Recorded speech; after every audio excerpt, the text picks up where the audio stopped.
moni misala nous etambola ka soko associé nzambe parce que moni na psaume 108:14 babi avec Dieu nous ferons des exploits et il écrasera nos ennemis.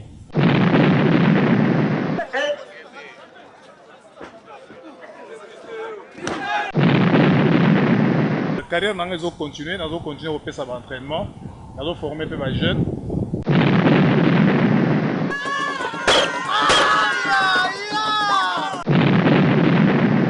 Muito obrigado. Angola última hora. Bravo Tidio. On dit bon tarde toujours ndenge bomesa na kolanda émission na biso vamos falar émission socio-culturelle et la rabine toujours makambo sur ezoleka na niveau ya Angola awa précisément na Luanda omona ki besre ya catch ndenge nini to bisaki bino ke catch moko ekubeta ma awa na niveau ya Luanda awa international catch wana eza pona 3 jours. Parmi les 3 jours, nous avons invité na biso o bauti bamboka musika, bauti na mboka Congo, bauti Gabon bazali, bauti Belgique bazali, na bandeko na biso moko ya Luanda na ba organisateur pe ya Luanda bazali o baza ba professionnel quoi, parce que batika musala lokola maître Turbo parce que tout ça ne sait pas si ya maître Turbo awa, na rozala bref pour représenter vraiment ba invité nanga il y a Chone Alelo, au Bakachar, la mission Bauti Musika. À ma droite, à Tozana, Texas. Et puis que mingi ndenge bazota la lumière d'Angola, bazomo na Texas, bayebi parce qu'il est pas international, quartier na biso ya congolais. Au moni Texas yeyo. À ma gauche aussi, Tozana Shaolin. Au moni catch le kaki bomona ki ndenge nini abundaki. Au moni balobi ya ba professionnel.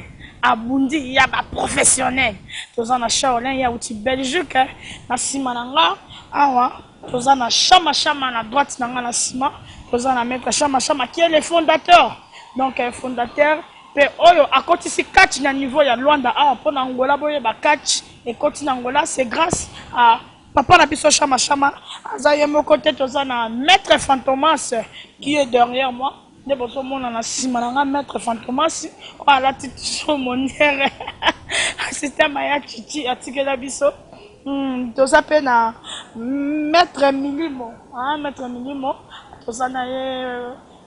tozana maître Milimo tozana zombie te kibambi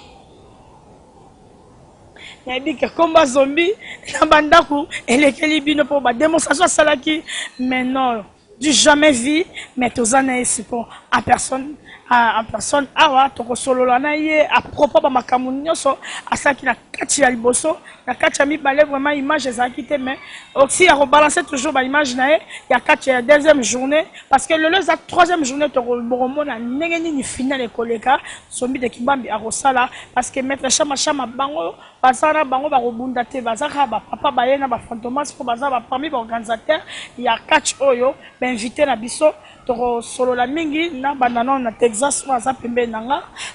Bon dia Texas. Bon dia maman. Bonne santé. Oui, Nangolu ya Yemei ça va. Oui, ya Yemei donc Nangolu ya Nzambe parce que oni nyonso dozo sala c'est soko associé Nzambe te ko tambola te hein. Yango moni misala nyonso tambola ka soko associé Nzambe parce que moni na psaume 108:14 babi avec Dieu nous ferons des exploits et il écrasera nos ennemis. Voilà quoi. Ouais. Merci beaucoup. Bonne tarde. Bonne tarde. Charles Mbon. Malam. Au Satin Angolais. Ben, je suis très content parce que accueil les alliés pendant Togo depuis l'aéroport, on a décidé à Komi, à Baninga, et surtout retrouver au Zomon na plateau ça a un plaisir. Donc ça a un plaisir. Moi, ça a un plaisir. Je connais aussi un plaisir. Et je me pose même la question, ceux qui n'ont pas eu qu'à retarder mon voyage pour nous quoi. Donc comme ça. Parce que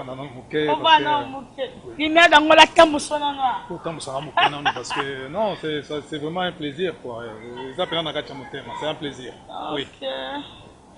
Merci beaucoup Nabalandino cette émission na biso vamos falar balobi qu'on se le dise to lobela kaka ndenge zalaka to pesa susu mbote pa ya papa langa Chama. Bonne tarde. Saoud. Naza bien. Très bien sans problème. Merci papa Chama. Tout sur na papa Fantomas. Bonne tarde papa. boa tarde.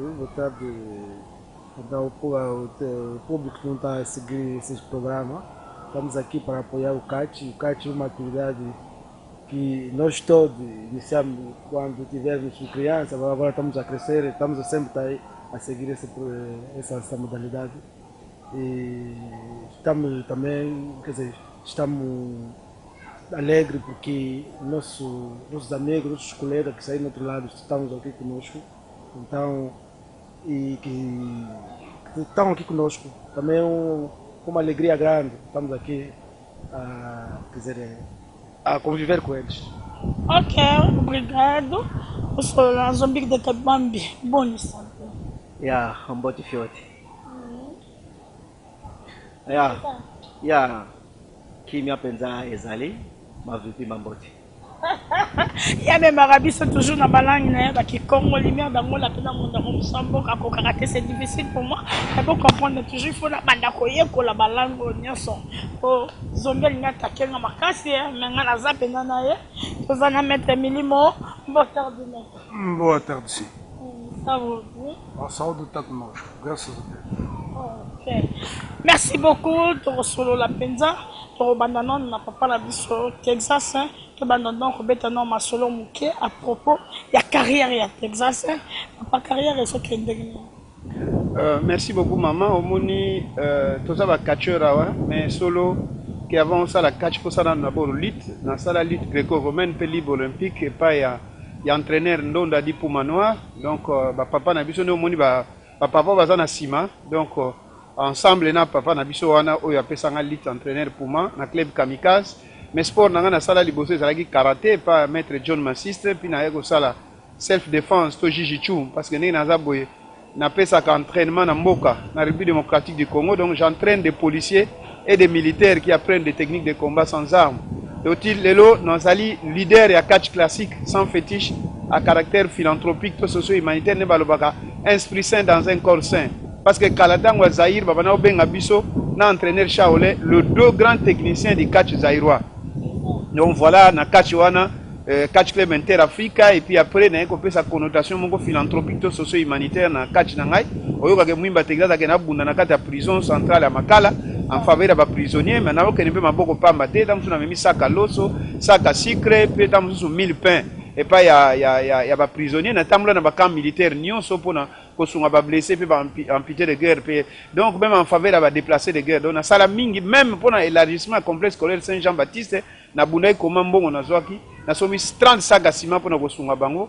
Voilà, c'est vrai que l'âge est au pouce, mais nous avons préparé relève, papa wazana sima ba vie chama bango nyonso tuma pa molimo lelo tiki biso ba leki ndenge biso pe lobi na entraîner Shaolé to kotika la pe ba leki, donc voilà continuité zo sala toujours mais loko mutu wa nzamba sala pa na ngai mama esprit wana ya créativité ne yango vraiment parce que balobaka na français que l'esprit de créativité n'est pas donné à tout le monde pour surtout le na zandu nous ta na bandaki catch ba yaya na kutaki na catch ba veki angebini jimindiro baso ba te Texas yo lokolo zandu au quoi ça la carte de soit bête le coffre comme rouge au lembi mais nabi yaya merci beaucoup mais moi je vais oser alors maman faut aimer les métiers qu'on fait et puis le faire aussi bien vouloir ses pouvoirs les loba ko le bela catchité na RDC en Afrique sans pour autant le bela mwimba Texas, donc je convaincu tout le monde et j'ai mis tout le monde d'accord par ma façon de faire et voilà pendenge mon kaka lelo pe lokola na zandundu ko sungwa oui mais na bi pe atika lokola na komi moi célèbre na utiliser ma notoriété de catcheur pour nous soutenir pe bande ko na bandundu. Voilà lelo ONG bandundu fondation Mwimba Texas ezali pour nous sunga bandundu et puis en plus de cela le nazali président ya fondation Mwimba Texas qui s'occupe de la protection défense encadrement et assistance ya bandundu pe nazali président fédéral ya association ya bandundu nyonso ya République démocratique du Congo mais musala nsalaka pour na bandundu ezaka na Kinshasa te ezaka na RDC te mais ba mboka ebele ba Cameroun partout ba Tanzanie ba Burundi tozokende pour na bolamo bandundu. Merci, tu continues à recevoir la peine pour la fondation na yo, tu rebête la peine dans la vie pénale de l'autre, tu rebête ma solo na yo, pour na yo que le bi yo au salaka catch na yo sans fétiche. Même ma kambuya pas fétiche, oh ezaka sport nyonso il faut que tu ra kindoki. Pour okuta rana mutaza ndoki. Tango yo solo ba biso salaka 5 kindoki, mo te ke ba tozo boya yo. Non maman, omoni ba courant catch ezami balé. En Afrique. Et un catch classique éducatif au biso de pro na katoza ba catcheur mais il y a aussi les catch magico fétichistes bandeko mosusu baza mpe bacatcheur mpe bango bapona na bango catch oyo ya kisi wana. Donc yo mutu fo otuna mpasa na baargument solide ya kodefendre catch wana. Me nga ndenge naza boye lokola naza mwimba Texas nasepelaka mingi kobunda pene na banganga bakatcheur bakisi wana nini namona na nsima na yo kuna namoni zombi le kibambi nasepelaka mpe nabunda na bango bakisi ezali mpe totala soki bakisi wana ekozwa mpe ndundu Texas mpo naza teti ya kosakana te mere ngai. Mais nayebi ke kisi ezali kisi existaka, mais cela dépend d'un individu à l'autre parce que mutu mosusu kisi sans effet. Donc ata nini ezosala mémoire ezala pena na baeffet ezali te. Voilà quoi. Merci beaucoup. Je dis merci aussi également à Papa Wemba, l'organisateur. Il y a catch au monde bandoko na monsieur Baye, mutu organizango eza Papa Wemba, maître Papa Wemba. Merci aussi à Nonai, merci aussi à Président Munyanga, hein. Président Munyanga ici qu'on a des gros visuateurs. Dans Rosoasco, maître Chaolin, tout sur la sous maître Chaolin. À propos de la carrière, il y a maître Chaolin et Sandemini. Bon, carrière nanga ils ont continué parce que je suis entraîneur mais à niveau international. Donc c'est na commune à moi niveau donc je suis entraîneur international. Donc nous fait entraînement pas seulement à niveau nabiso mais bakote nga na fin. Donc je suis en Belgique. Avant d'aller en Belgique mais na tour na Europe mobimba. Pour na solo il y a catch mais là souligner le mot est très important. Mon présence nanga cette année. Je parle de cette année. Presque chaque année, il y a en Angola. Ouais. Donc cette année, ils ont spécialement invitation, il y a Papa Wemba. Voilà, donc il a invité non, tout Yokita, tout ça. Bon, mais il y a un côté parce que dans une équipe. Donc il y a une équipe, il y a 3 jeunes. Pour évoluer à un niveau Europe.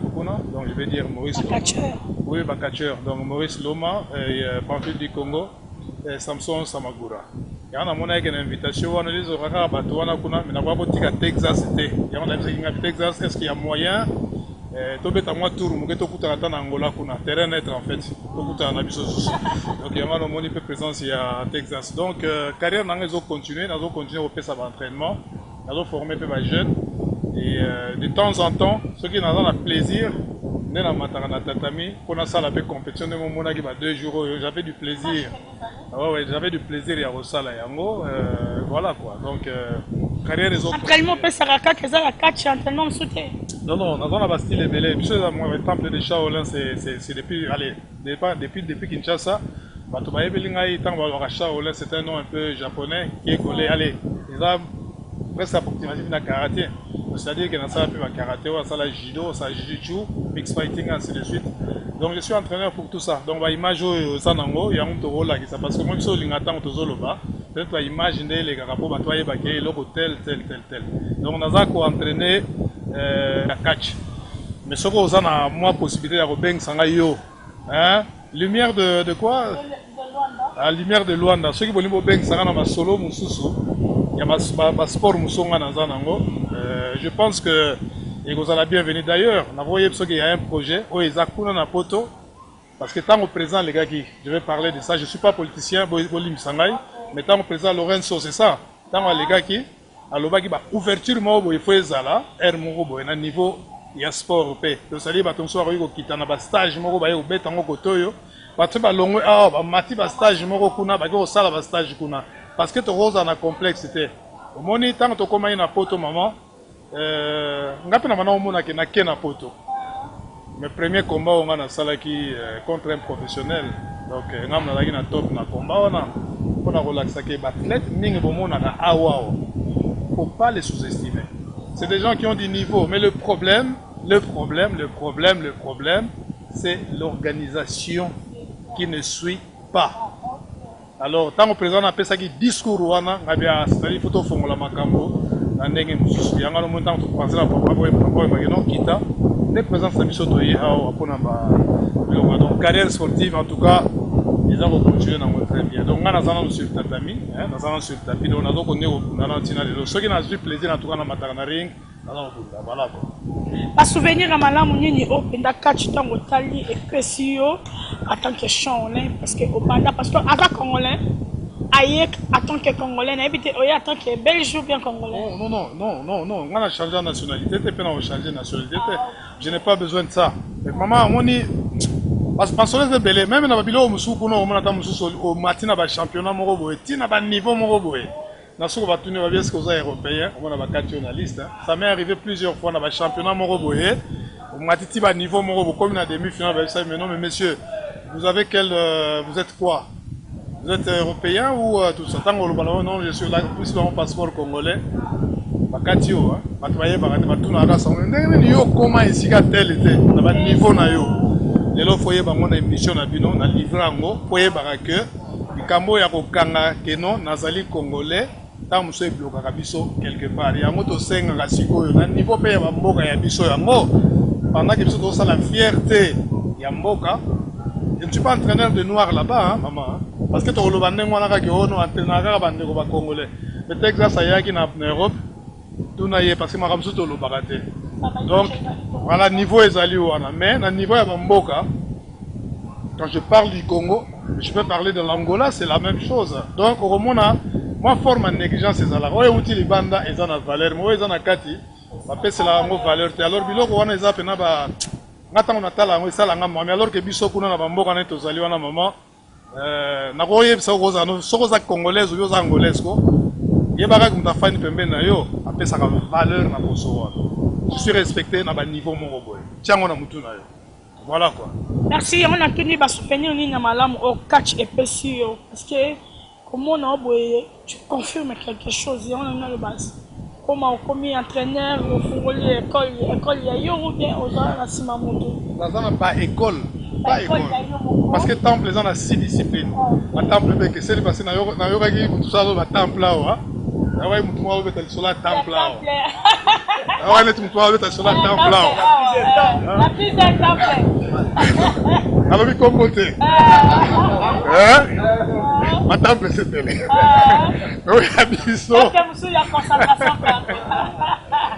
Bon, on a tout ça comme ma temple c'est télé.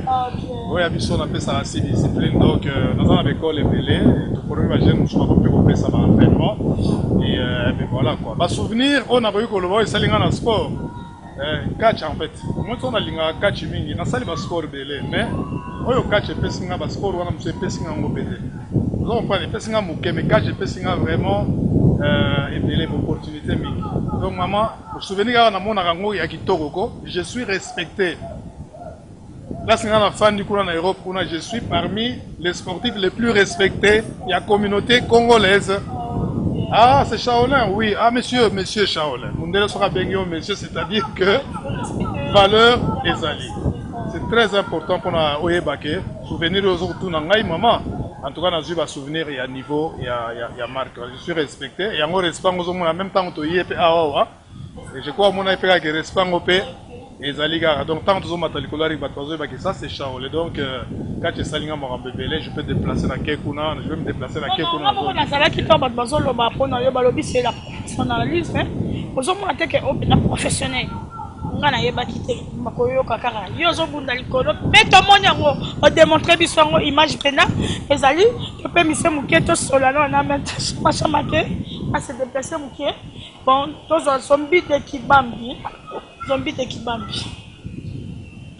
obi ngana ko banga ko poussa même bembe non dans salakano à chaque fois na yeba raté que ba démonstration au salaki ya ko komisa mutu si na niveau ya ntaba ezani awana eza bokoko mpona za soba chef coutumier eza bokoko ndenge bayoki koloba batemple siko wana nga nde temple ya concentration soki na concentré bakoko na bapesanga oyo na kolinga yango bapesanga Matthieu 7:7 bidemande vodonnera biso mpe pai na biso soki nasengi yango wana bakoko bapesanga mais on a battu ba déclarer balobi toyaki to mona pende ba bazobunda a ezaka kama ba démonstration ya kokanga pe arbitre ko sabo zo mona teke ba quelque part ba robanda kokanga ba chance na bino na niveau international pour ba tala bien le congolais ba zaka makamka ya kindoki par contre total ba catch ba ninga bitumba bunziti na suka kindoki ça me mais ba saleli biso ka ba spectacle quoi mais tant que zo mona bino bande ko la biso awa na niveau ya Angola ezamini ya ba cercueil ya ba nini pourquoi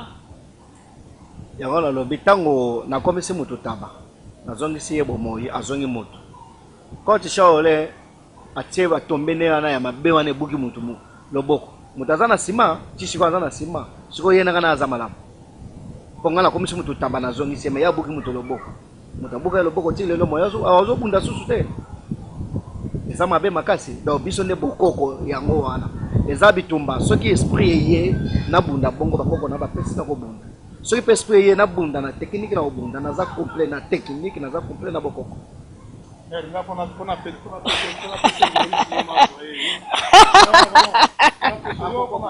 oyo eza Luanda oyo ezali Luanda oyo eza Luanda akokoka te bokoko evandi awa oyo eza Luanda nga naza soba chef coutumier na kati ya wish oyo eza Luanda oyo akopesa ngai motalaka pena ya mobimba pena boye bakangi na maboko na makolo na mutu yo siko yo na bokoko na yosaisana hein. Ok, merci. C'est l'ambiance de la plateau. Nous avons kaka bakatier Angola. Omoni basana sima. Invité le biso ba hôtel Libanda kanga na biso bino na debi émission na biso ke. Tous ça na invité ba hôtel Libanda. Donc la biso mususu ya Angola bango na baza. O baza ba soba ya mboka oyo. Papa to solana chama qui est l'organisateur. Topé qui est le fondateur spécial ya catch na biso pour na rencontre à niveau ya Angola. Ah, Maître Chama, c'est comment? Très bien. Mosala je t'aime très bien. Mosala je t'aime très bien. La catrate, Mosala est comme moi na baisse, mais maintenant depuis baninga na biso ba uti Libanda, ba pour motiver biso quoi. Et motiver catch Angola, catch penza. Comment dirais-je, donc tout le sport angolais est parti à l'iti na catch, mais Valère venait sur mon année à catch, n'endenge vandaki, le lot catch la moki à partir donc il y a le Chaolais, le Texas, bah voilà musa catch na catch angola, donc la sécurité à chaud, na bien mais c'est mon cas c'est. Vous êtes la fondateur. Il y a catch Angola awawa. Ponde toyoka kabasango ezaki pasi po osali yoko na kati ya mboka oyo. Ba difficulté ni no kutane nango po lelo oyo ba catch ekota na Angola. Merci beaucoup. Na sepeli ya mingi pona question surtout kota difficulté. Na kutana ba difficulté ya trop. En tout cas, il y a des passes à nous.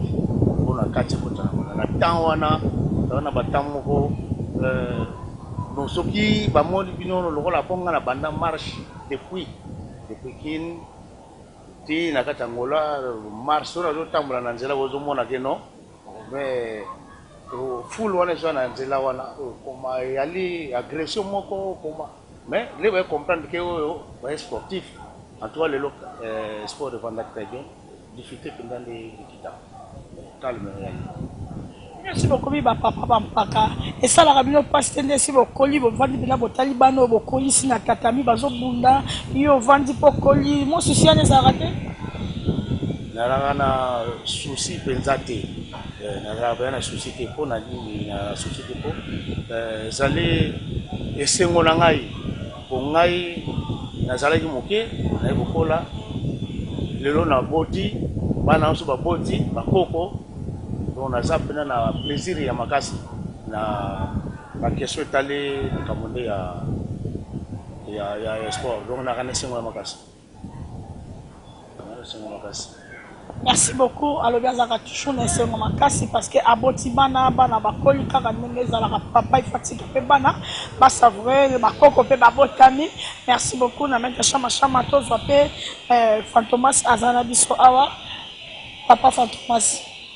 Na robengo papa te na robengo maître parce que yo penda osa maître osa fait parmi ba organisateur okolo panini na ba o balingaka yo bazolanda émission oyo en tant que maître.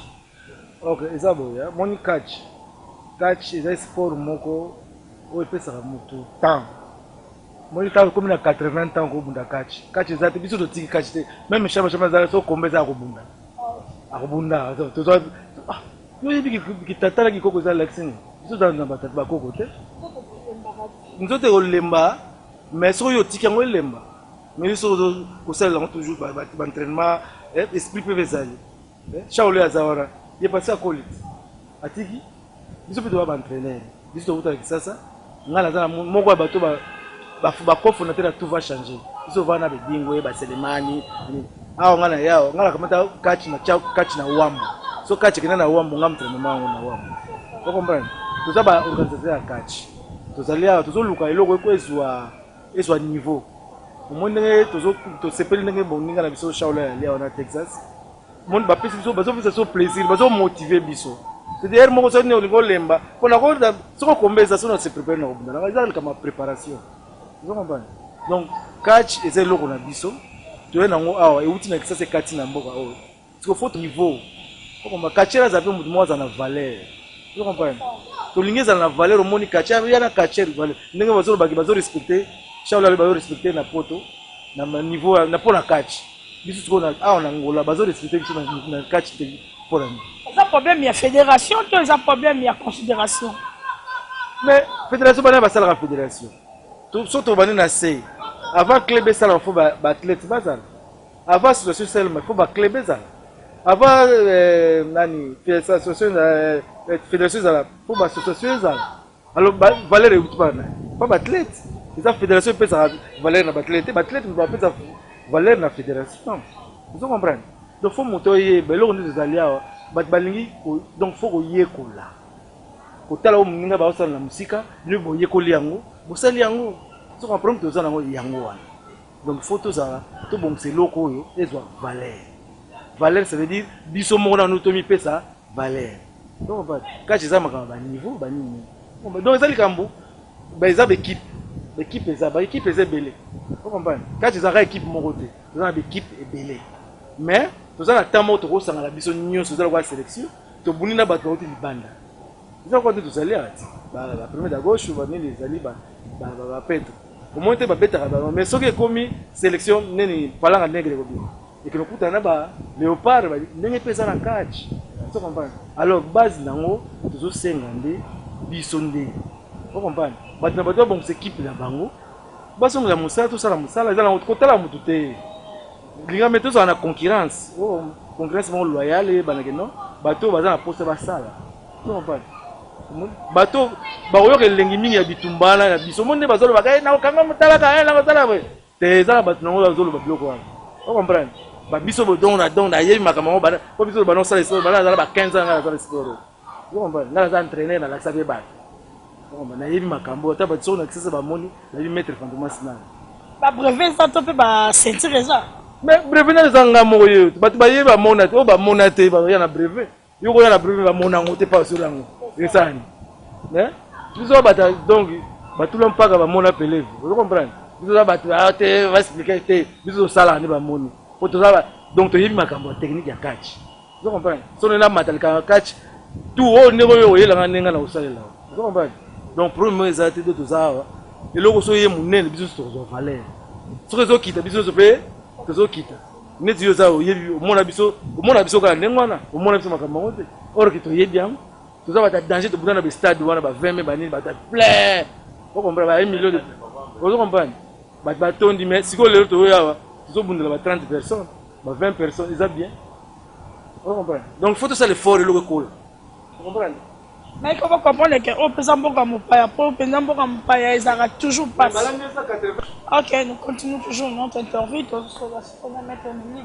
parce que maintenant mon numéro aza oyo asi aleki et peut-être na habité na obenge tata to na obenge koko na musala toujours ya catch asi atika na musala mais baza parmi ba organisateurs ya catch oyo ndenge bomoni ya 3 jours to ko sola pena mettre minimum et sikazali mettre faut comprendre quand même na yambi batebe na plateau ça là toujours bon.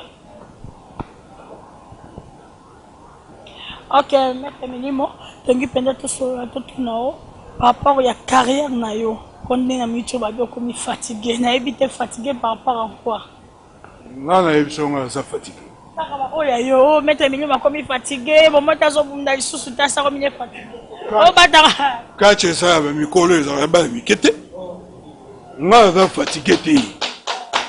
Mais le moko eza nazo remercier et Shaolin na Texas ne ba yeko pesa mo coup de pouce na catch ya Angola biso za ba catch ya Angola te to uti na catch ki sasa tina yao oyo nyonso ayebi azaki ko ya ba catch na Kisasa na ba 24 na ba 20 ayebi ki e molimo na évoluer na Kamanyola na évoluer na Bikodi international to ye awa na catch Angola eza tremplin to l'embité yebisama mwana mukiwa sa beti mukolo akomne nani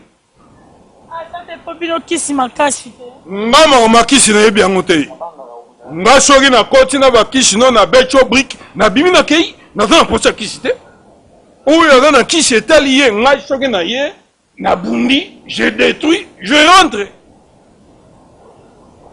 Pour la discipline ou bien pour la destruction. Impoli akache comme non. Azalaka te.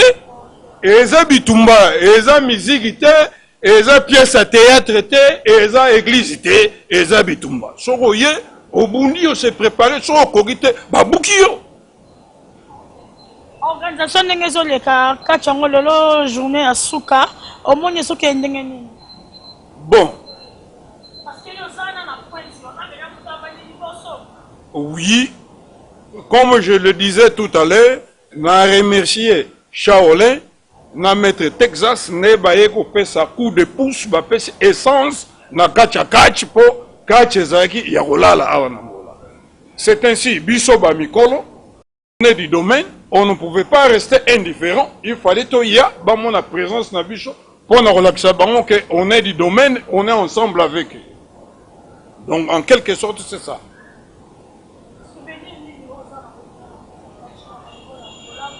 Nangola na bunda kachi tenga na bunda nkachi na kisasa. Nangola na e na osala ba faire mususu etant kache. Lokola bato libanda ba oyo ba kenda poto ba entraîner Shaolin na ba maître Texas. Je crois que tu reçois sous moi courage moi bolingo wana ya koya to continuer to talisa bana baleki importance ye loko o ba négliger. Ça sera toujours comme ça. Et ceux qui ont mécu au Koutani Nango. Nazali, moi, mota beta mukolo. Comme un nan. Peba mike on a pris une cigaro baye nango na kacha kachi. Donc ça kaka o yakaba. Ya on ezo continuer tile. Merci beaucoup, Maître Emily. Moi, ma boque est la radio parce qu'il a bien parlé. Alors, bien, l'on a si que ça, c'est car, oh, papa, madame, et ça, la radio, fait pas la balle, toujours, il y a malade, on va créer, il faut pas l'andaka, oh, papa, masala, tu es moi, mouké, pas Texas, tout sur la penza, à propos, il y a l'État congolais. Namusa na bino ozo mona te ezo kendendeni en avance ou bien ozo songa sima rapport à bakacha baninga to bobanda kotalaka condition ya baninga na bino zande. Ok, merci beaucoup maman. Vous savez, un artiste, quelles que soient tes potentialités, tes capacités, tes créativités, mais sans soutien, sans sponsor, sans mécène, on n'est nulle part. L'entraîneur Shaolin Aoudi Koye Bisayo, moi j'ai la chance de voyager. Ndenga zawana ta mususu bato bazo sous-estimer ye awa. Mais ce qu'on moni na poto ba mindele ba pesi yo africain confiance que ba pesi bana parce que entraîneur Shaolin nga zawana alinga ko bilingela te mon face de gens peut-être ba kolo ba keno azo ko bi matisano mais nga mona kena na mona ka musa yo sa ba mindele ba pesi même bana ya mikie. Oh hier azo ko prendre même shit et tout ça, c'est pour vous dire que tout ça n'est pas c'est le résultat d'un travail bien fait. Mais ce n'est pas seulement des autorités à RDC, mais l'Afrique en général. Les autorités sont censées s'impliquer. Et comme maintenant, j'ai dit merci beaucoup d'entraîner Shaolin, parce que c'est lui qui m'avait intéressé, que non, Texas, comme il venait de le dire, ceux qui doivent au Angola, parce que la fédération catch angolaise, en partenariat, catch club Union, qui va organiser loco, et c'est ajouter un plus. Et vous venez de poser une question. Qu'est-ce que nous avons déjà gagné en catch, comme venait de dire mon aîné moi, Texas, je ne suis pas musicien. Je ne suis pas un artiste comédien pour que je puisse vous dire ce que j'ai gagné en catch. Mais le catch m'a beaucoup aidé. En tant que catcher, il y a nous, surtout ma soeur. Je vous dis quelque chose, je fais de combat dans plusieurs pays d'Afrique. Zimbabwe, alors, est-ce que nous sera vraiment en mesure de catcher? Mais dès que tu montes sur le ring, tu étales ton savoir-faire, prouver de quoi tu es capable, ma soeur. Maintenant, après combat, 3 heures du temps avant, tu as un billet, $100, $50, tu as un kaka. Na se oibe équipement biso ba katio ko ba ketse biso za mulai mer na taliboy place fongama ezate de nyose zo kanga makana katie de na kosala kaka compte après. Mais pour vous dire que merci beaucoup nzambe ninga sala nga ndundu Merci beaucoup na salanga nundu, mais merci beaucoup pendenge na sala catch. Voilà maman. Et puis en plus de cela, bandeko ba catcher wazola nangai. Catcher yo mo faut mi pesa valeur. Catch eza musala ya valeur maman. Lelo biso de premier ministre matata pour ma pon a respecté Mwimba Texas en tant que catcher. Je suis en contact avec plusieurs autorités. Kaka ya RDCT mais les pays d'Afrique, ma Cameroun va nous autorité parce que ngamo d'abord na soko mi pesa valeur et l'autorité va censé faire respecter biso. Et lelo c'est une fierté pour moi, c'est pour la toute première pour moi d'arriver à na Luanda en Angola. Et na sepeli quel retrouvaille na moni ba ene nenge batanami awa c'est une fierté ba ene wana nyoso batanami na sima baza fier na biso ba jeune frère na on est Shaolé na Mwimba Texas et biso pe toza fier na ba ene wana donc faut soutien ezala. Pourquoi? Parce que ma sœur, je vais vous dire quelque chose, même pour les études, il y a des Africains qui sont allés étudier en Europe mais ils sont sortis parmi les 5 premiers. Est-ce que Mindela bazo bazate Bazali l'entraîneur Shaolé vient de vous dire la première fois quand il est arrivé en Europe, il a fait un combat avec un blanc, un professionnel. Mais lui, il était déjà professionnel de tout ce qu'il faisait ici. Mais parce que, mais vous savez, na maman. Na bundi, na routi na poto récemment na bundi koma na saloyo entraîneur Shaolé a fait ça entraînement. Ba discipline belé ça pour n'enga lobi. Moi bi d'abord na kata vestiaire. Oui pourquoi la mère moko tina ya ko sala ki ba mindele ba tonde kuna ba dunsu ba yeba que on dit dans un mois complexé pour tant que me kana vestiaire tapis rouge. Mais na mati bongo siko nyata ring ngo on dit là no wana parce que les rings te facilite même obi ke batu ba comprendre ki te mais tango kachelo to bunaki na nyata kinga na kwei na kota ki na se ring na yoka ki passe mais loko na kota ki na se ring na tala pe ring ngo na se za ndengene ba bongi sa place moko donc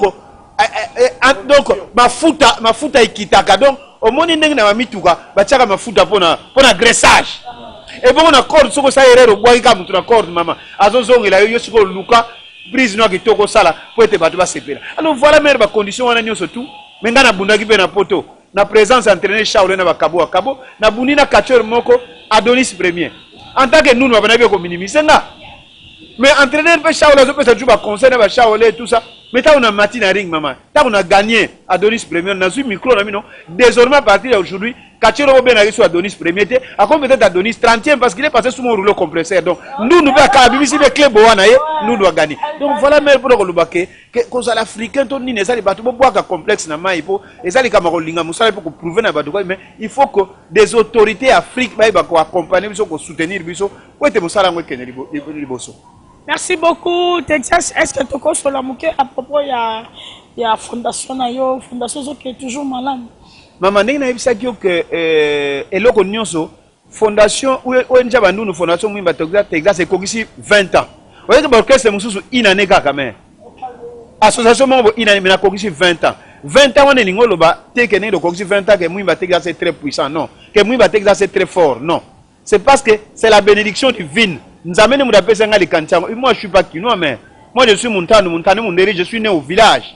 Mais les lomers Kinshasa, RDC, Afrique, peut monde yebingai grâce à nous parce que c'est OK. Dans 1 Pierre 5:5 Barbie Dieu résiste aux orgueilleux mais il fait grâce aux humbles. Nous sommes dans ça nous amène nous appelle et puis même moi ko tanga muke biso ba nuru to monaka bien te. Pour tanga ta discours faut na pousse à papier boy mais ta mususu nazo respecter la virgule na ba point. Mais vieux mon lit moi mission mon de projecter au place oh la papa. Oh bino monaka bien la papa ngo udiso wapi. Donc parce que boka complexe na mai mama. Nous allons mutu nete mutu nyoso tout.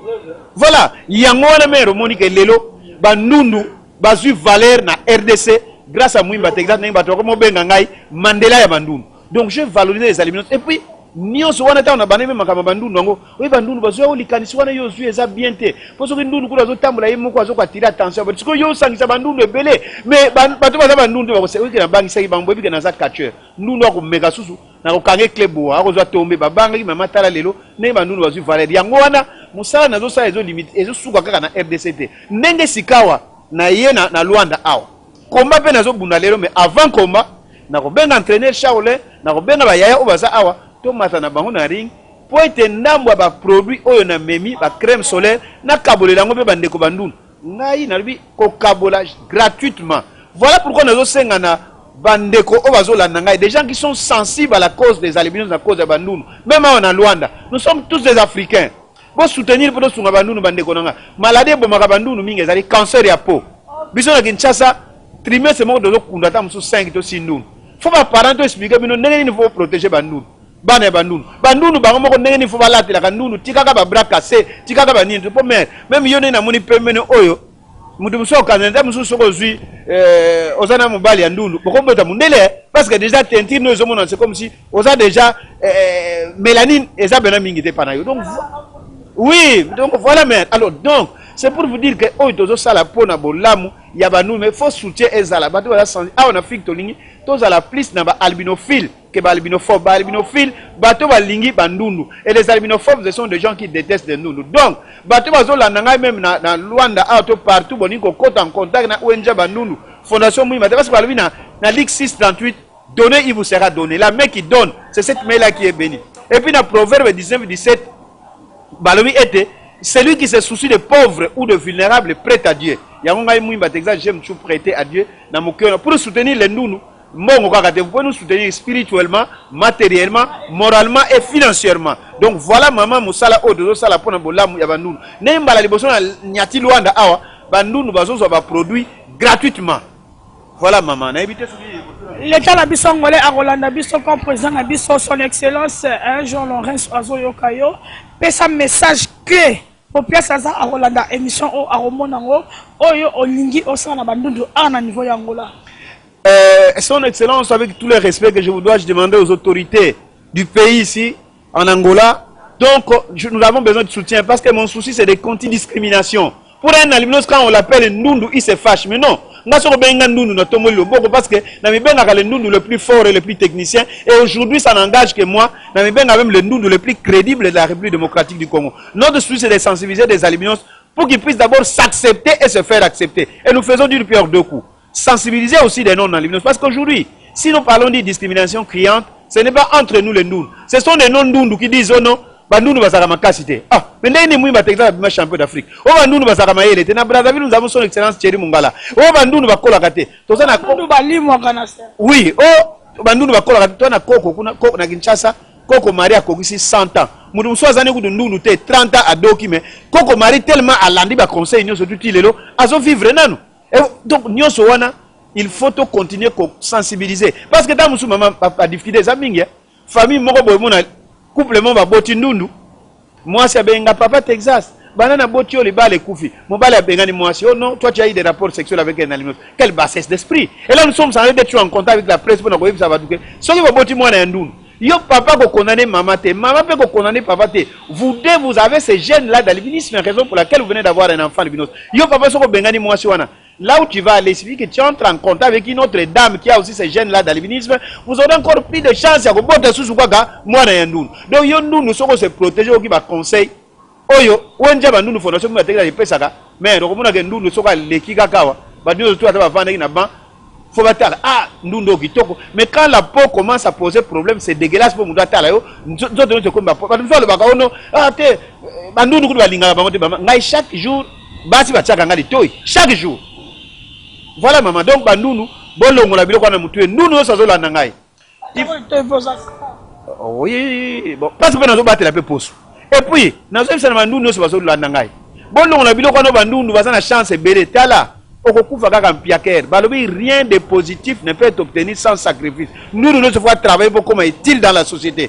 Parce que ce qu'on a salé musalate, tu commences à commander, que c'est ngakaka, battre ko sakana na yomi. Mudu musoko lo ba mama ote, bazo bo mabandu no ba pays mususu. O soko juste ki ndundo comme na mbongo, belo aussi parti ntima ndu yango bazo kata mitu ya bandundu, bazo kata ba parti ntima mandu. Mais comment yo kata mitu ya ndundo za suki ne comme so na mbongo ebele. Ndu na ngoy mo suki bena buki men. Mais soko za fene ya parese, aza ko dota na 1000 kwanza te. Nini soko yo za suki ne comme so na mbongo.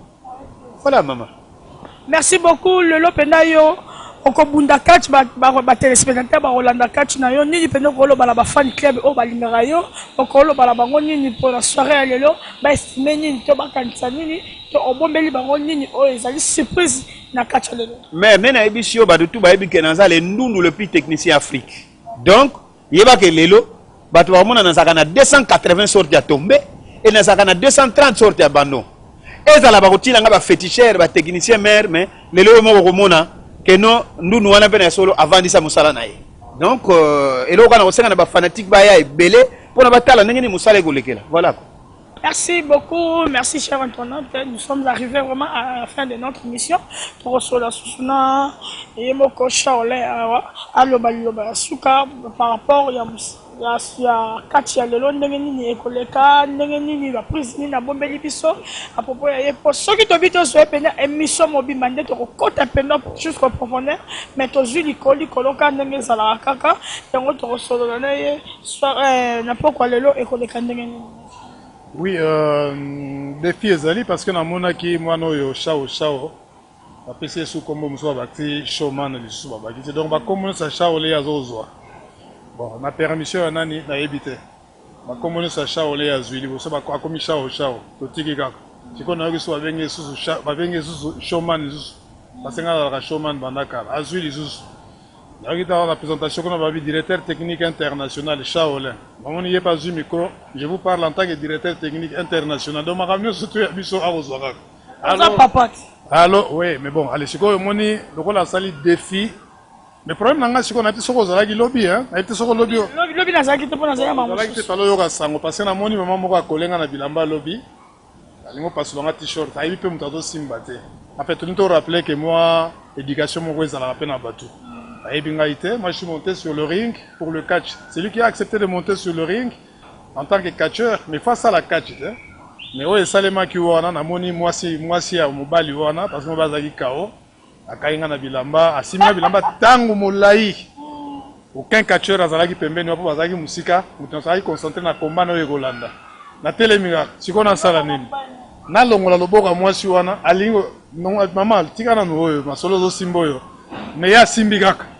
Mobile na ngai bato mosusu ba ye wana namoni garçon mosusu aye wana zusu alingo bana ko simba lisusu omoni ba sorta ba makambo ndenge wana za namoni yango awa ça j'ai beaucoup regretté en fait moni soko ndimi ke na zo sala catch neti yo maman par exemple lobi ke bo ça va mobile na nga zo sala catch c'est un exemple comme ça mobile na nga zo sala catch mais il faut qu'on accepte ngo comme tel mais voilà quoi alors asiminga na bilamba ndenge wana tango molai image na baninga na misu bazalaki ba presse musu ezalaki wana ba filmaki donc ba yebisinga mais pourquoi il peut faire ça ngabino c'est une maman na koyi ko sala eloko moko na yete yango na tikaki rati loboko na ye lembaki yango moko nde aye ko tika tout ça boye na boye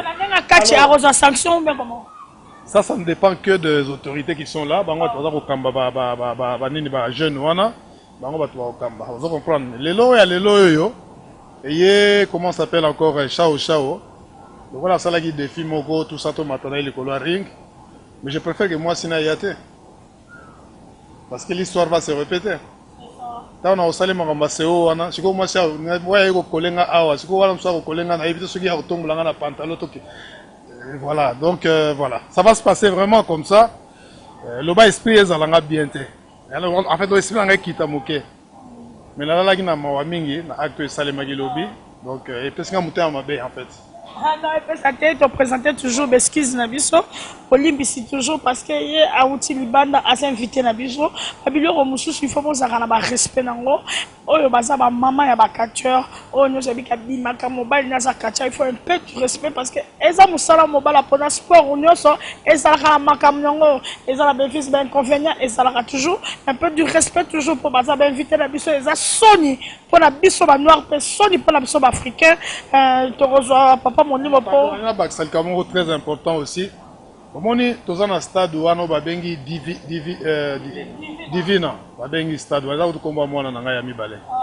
Voilà toza na kati ya Divina wana stade wana nazo komona bato baza ko kata courant parce qu'ils sont pas contents que catch zo bundama baza ko kata courant kei zongi kei. Bon toza na Afrique tozo comprendre neto cholo ba Afrique on peut tout valoriser yango et ça là qui image moko ya kitoko penzate. Donc on a aucune image wana tant ba retourna ngai mais comment ça s'est passé de l'autre côté là-bas tant on a que image wana ba catcher va dans le ring mutu moko kuna par mauvaise foi avec sectionner avec kata courant tout ça ba catcher va tirer le ring tango moulai je dis bien tango moulai parce que ça a pris peut-être 1 heure pour fandi boy tout ça bon un petit bango ba ko décider ba kata combat tout ça mais ba kati combat il y a des gens qui ont payé de l'argent pour venir voir le combat jusqu'à la fin, il y a autant la Shaolin, il y a autant la tam sous zombie, il y a autant la tam sous fantomas, il y a autant la tam sous chama, tout Texas, tout Molimo. Et voilà quoi, nga combat nanga les gars, j'avais de la chance combat nanga les gars avant courir katana. Imaginez vous ce combat ya ngai. Et autant elingo banda boy, courant ekata na fani le kolari. Naza ko zelati, mutumoka ke no lukane ba kozong sa courant na baluka basinga ya sika basomba. Na butu wana il faisait déjà 23 heures passées. Ba ke no kosomba basinga wana ya courant ou parce que mutu a sectionné na basinga boy. Au moins ba genre ba comportement na ngomoni bazomona ka biso ba africain ba sauvage moko boye et tout ça bona boy. Donc, il faut que ça va pesi divina, pesi stade wana, mais donner de l'électricité, c'est pas normal dans un stade où il n'y a pas d'électricité. C'est quand même, c'est drôle en fait. Moi, il image en wana, tant barotuna, ton massacre on relaxé côté à bien. Alors, pourquoi tu as coupé ici? Nela da wana. Tu vois zangi argument ya koloba. Donc, il faut baninga to linga na communauté. L'activité c'est très bien. Na monesika ba bomi mutukunate. Na monesika ba tubaye ko sala soki nilité. Activité qui toko nengwana où il y avait des allez ambiance moi qui toko sala qui wana tout ça bona boye. Mais mutumo ka boye mutema mabe parce que moi ba biso wa noir hein. Ya wana ko sa mutumo boye soko ba fournir université ya mutema mabe. En tout cas na moni biso nyo surtout za ko ba licencié. Pour avoir diplôme on a vite fait. Comme mutema mabe za makasi mingi na biso et c'est pour ça que nous avons progressé. On peut tout dire ici dans cette émission, si maman. Mais on ne s'accepte pas. Moninga sali, nada qui magiste maman. Je vais le moninga gagner c'était là. Parce que papa Diangenda, un jour, je m'aide en aidant les autres.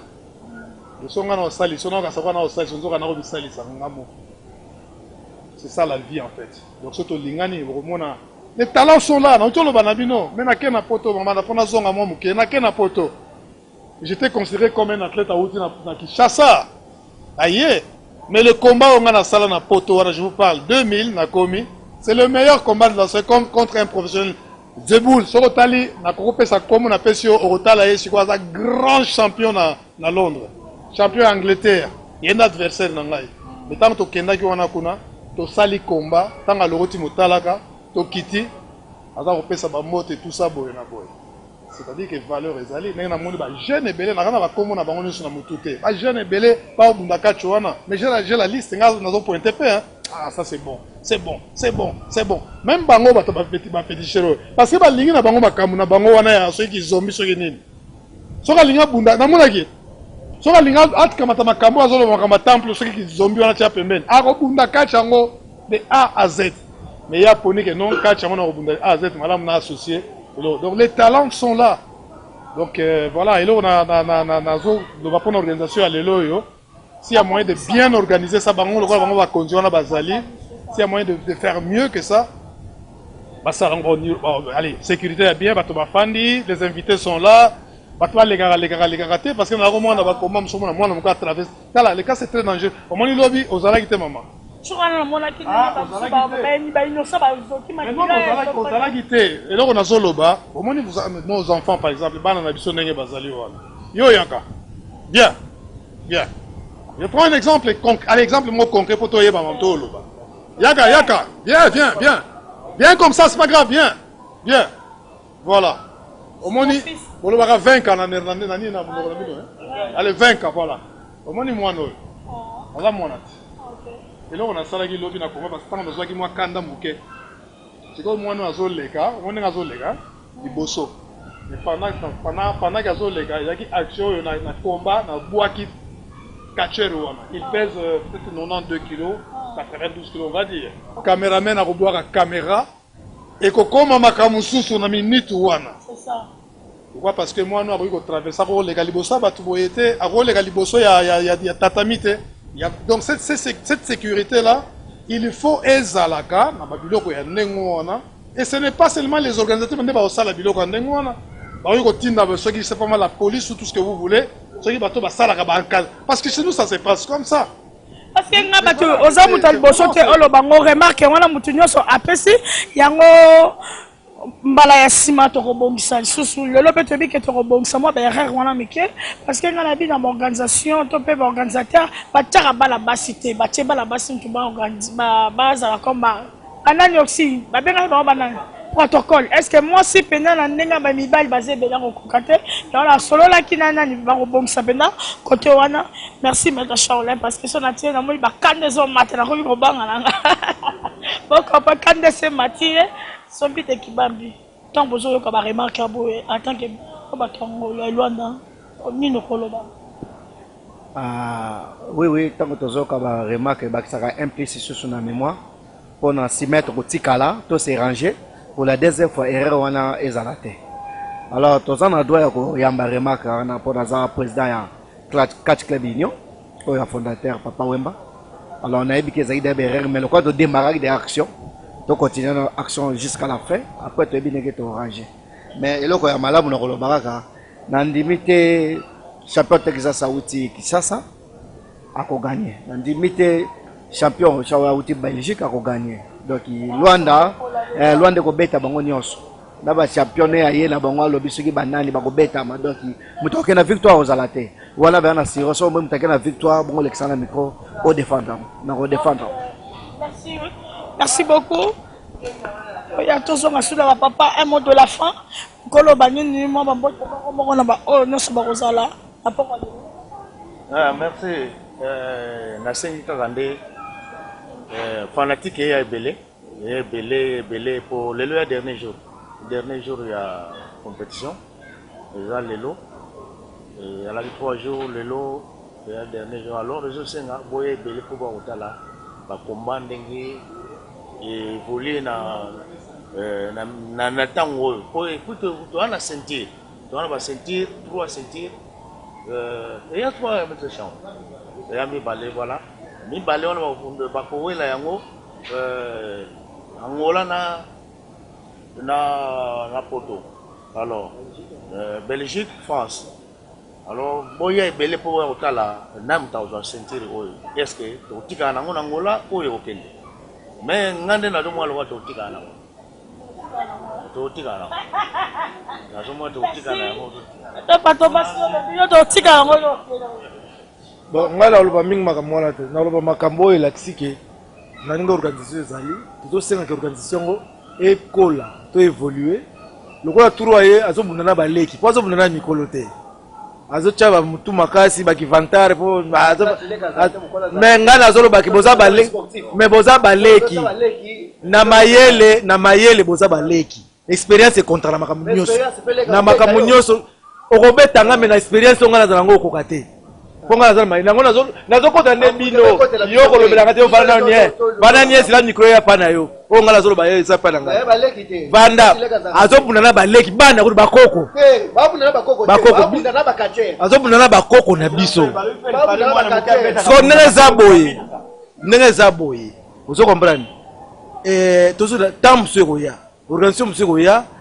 Ekozala donc nde baloba mokombo so mona mukene ya mukolo esimbeli nzete keseni wana lobeli lelo kango na mutu ozo comprendre yango mo tozo évoluer te po baleki bazo ndima te ke batala baleki alors soko lingi ozo mayele ya mutu asasi akola fo vana nie ko kozwa yango soko na komi la suka te ne babana so kati balite ko ba be ngando te ozo comprendre donc promesa wana donc activité eza bien évolution dans eza bien sikoyo toujours c'est l'emballassement ba chama ba liawa biso ba lia ba mulimo ba nini tous dans l'organisation moko ba Peter Bota bazawa ba Alléluia bazaliawa batu nyoso basala musala na bandaka po epesa moi eloko mususu po epesa pe couleur mususu couleur.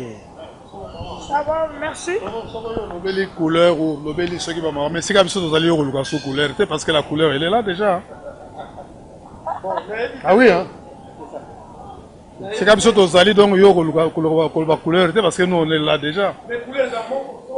Oh, considérer ma valeur. C'est ça peut-être le problème. On doit comprendre. Bana wana yo rubenga bana, tant que ça va mati le couleur ring, hein. Basi bakomi bakachero oyo yo so faut estimer bango ndengo wana. Est-ce que toi tu te rappelles que na tango ya kala biso tozo ko mata tozo buna ba vie kanza wana tozo yipe bana mikeno par rapport na bango que ça vient na sous-estimer ki ba bisoté hein. Oui mais si kamo mais bien sûr yo ko luka ngona ndenge ozo lukela ngote to bundaka to sayi ko mata baringo wana contre papa kanza yé premier combat na Kuna na Makala. Je vous parle de 1981 parce que tant que vous avez la catch, il y a un peu de date. Neto fana to ba pe ba date bien. Donc ça va de 81 ye Chama contre Edingwe Motonangenge. Vous allez comprendre, est-ce qu'il y a un âge Edingwe? Non. Vous allez comprendre. Mais il était aussi jeune. Donc, je ne peux pas prendre la part dans ma mission, tout ça, bonaboye. On dit, ma pécho, on a témoigné que pécho, vous n'avez pas compris, un peu moins mouquet. Non, non, vous comprenez pas. On comprend les gâtés. On comprend les gâtés. Non, non, non, non. Ça va, merci, c'est l'ambiance. Maman, quand on a quatre ans, ça va toujours boy. Mouton, tu passes à la cuisine, mouton, on peut pénétrer, alors méchant, là, le lot, on le bijou, na souka, ya le lot, mouton, qui est la ceinture, nan, tu habites ceinture, quand tu as la lambeau, la bisangola, ceinture, quand tu es de France ou bien Belgique, tu habites, mettre minimum, par rapport, il y a ma remarque, oh, bah, tu vas salir, en tant que yo papa, pourquoi le bané? Ben, moi d'abord, je vous remercie. Ok, merci beaucoup pour la parole. Chouche à la lumière, n'est-ce pas? Remarque au moins je ne peux qu'encourager, féliciter d'abord les initiateurs. Quand je parle des initiateurs, je vois à l'occurrence le président fondateur et à Club Union, Papa Wemba, Ndenge Abengisi Bapaya, pour nous rejoindre relance et à catch. Na rosenga pe na ba club mususu awa na Angola, par exemple le club ya au Bulls Big ya Chicago ba danger ba zoape ba initiative ya organiser ba événement minene bo bengisi ba paya pona ko remonter discipline na biso ya catch. En ce qui concerne makambo ba catch sport en général, sport ezalaka eloko moko ezalaka pe na tolo ba remplaçant. Donc ba mikolo ba se mélange na bana mike pour avancer. Même dans l'équipe à football, au moins na ba joueur il y a 33 ans bazali, ba monsieur il y a 19 ans baza pour évoluer ensemble. Mais ceux qui par exemple Cristiano Ronaldo azobeta na Real ou Juventus, aza 33 ans baza ensemble na Dybala, ba ko ipe ko kutana ba joueur mususu ya ba club mususu baza bana mike. C'est la diversité. Donc, merci beaucoup. Dans l'opportunité, au PCBISO, nous avons lancé un défi. Nous avons fait un sur la catch. À partir de l'élo, boye bake makambo catch en Angola, et zongeli. Ceux qui ont moni publicité à catch, boya, bozala, décité. Donc, en bref, c'est ça. Ok, merci beaucoup, merci Matamini. Moi, je suis sous ma chambre. Azana bakanda na bakanda pa utili banda zomo na makambo ya mona kana poto o eza Afrique. O ba différence na biso ba africain ndenge zalaka. Nino ko lo ba pona catch lelo parce que lelo ezali final pour la ceinture. Ebité o kene nango to ceinture fatigue. Non, ngala rocha ceinture na ngade niveau ya ceinture ya ngana rocha na nje na nini te. Exact, ba ceinture ya ki par rapport ya compétition wana. Nga champion de Belgique na rocha ceinture wana nje na compétition te. Eza yango te. Donc combat to bunda lelo, eza combat menace ceinture en jeu parce que ba ceinture eza en jeu ezali. Vous comprendre. Mais na yebi ba prétendante ba auto ba bunda pona ba nini ba ceinture wana. Voilà, c'est peut-être les organisateurs, Bango président Wemba et son comité, Bango qui sont les adversaires où il y a la ceinture, on a la ceinture et yaki. Tout ce que moi je fais, c'est ramener les ceintures ici, au niveau de la fédération, qu'on a vous comprendre. Il y a un baguette, c'est sous-estimé parce que le plus grand combat, il y a boxe au monde, c'est Mohamed Ali contre Foreman, mais ça les Marawapi. Et je vous parle, c'est en 1974 seulement na Congo et pas en Abisso. Le plus grand combat est dans l'histoire. C'est le combat du siècle. Et Yébani partout dans le monde. Partout dans le monde. Vous comprenez, hein? C'est l'histoire. Et Salema na Congo. RDC vous comprenez. Donc, tu peux sous-estimer ma Salaté. Voilà quoi. Mais ceinture, en tout cas, Otoyaki Nango. les fédéral, la fédération kuna, ils vont autoriser. Ok, babi non, il n'y a pas de problème, tu as acté ceinture wana. So tel na sima ceinture wana numéro ya ceinture wana ezali. Numéro wana soko beti yango numéro wana, yango ko mapa na biso na fédération ebika ceinture tel numéro tel. Et c'est kenda esika tel. Soki ezongi kuna ezongi. Soki tikali awa batu baza na Europe baza sous capable ya luka ceinture wana koya li sous groupe mususu ya makasi peut-être. Babi bi ceinture tikala kuna komale. On va en Afrique là-bas. Qui sont les organisateurs? Ceux qui sont l'art, ils sont à côté de la mikili au salon, la ceinture en moi. Donc la ceinture des amis ballot est allée en jeu. Il y a une histoire, il y a les lots. Je souhaite que les cas très bien. Moi, je n'ai pas de parti pris dans le bac parce que nous avons une photo que Bango va gagner. Tika lokwa na huta na Afrika na Congo ou bien Angola tika ba Congo bani bangolais bazwa. Non. Que le meilleur gagne. Un point et les grands esprits vraiment sportifs. C'est tout ce que moi je demande. Okay. Voilà quoi. Merci beaucoup. Merci. Un mot de la fin. Pas dans le Texas. Parce que nous avons clôturé. Merci beaucoup. Olingi Benza. Olivier Molimo a clôturé, Molinga Gandoundou Texas a clôturé. Merci beaucoup.